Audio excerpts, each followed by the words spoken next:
ಜಗತ್ತಿನಲ್ಲಿ ಎಲ್ಲ ಕೆಲಸವನ್ನು ನಾನು ಮಾಡಬಲ್ಲೆ ಎಂಬ ಆತ್ಮವಿಶ್ವಾಸ ಇರಲಿ. ಆದರೆ ಎಲ್ಲವೂ ನಿನ್ನಿಂದಲೇ ಆಗಿದ್ದು ಎಂಬ ಅಹಂಕಾರ ಬೇಡ. ನೀನು ಯಾವುದೇ ಸೇಡು ತೀರಿಸಿಕೊಳ್ಳುವ ಅವಶ್ಯಕತೆ ಇಲ್ಲ. ಕೇವಲ ಒಂದು ಹೆಜ್ಜೆ ಹಿಂದಿಟ್ಟು ಕಾದು ನೋಡು. ನಿನ್ನನ್ನು ನೋವಿಂದ ನರಳುವಂತೆ ಮಾಡಿದವರು ಕ್ರಮೇಣ ತಮ್ಮನ್ನೇ ತಾವೇ ನೋವಿಂದ ನರಳಿಸಿಕೊಳ್ಳುತ್ತಾರೆ. ನೀನು ಅದೃಷ್ಟಶಾಲಿಯಾದರೆ ಇದನ್ನೆಲ್ಲ ನೋಡುವೆ.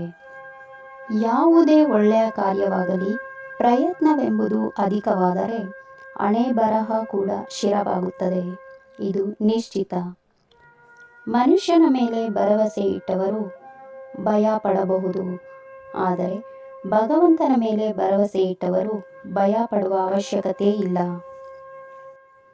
ಯಾವುದು ನಿನ್ನ ಭಾಗ್ಯದಲ್ಲಿದೆಯೋ ಅದು ನಿನಗೆ ಸಿಕ್ಕೇ ಸಿಗುತ್ತದೆ.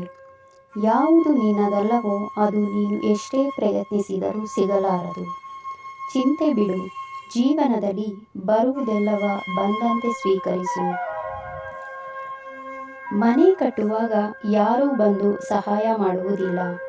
ನಂತರ ಗೃಹ ಪ್ರವೇಶಕ್ಕೆ ಎಲ್ಲರೂ ಬಂದು ಹಾರೈಸಿ ಉಡುಗೊರೆ ಕೊಡುತ್ತಾರೆ.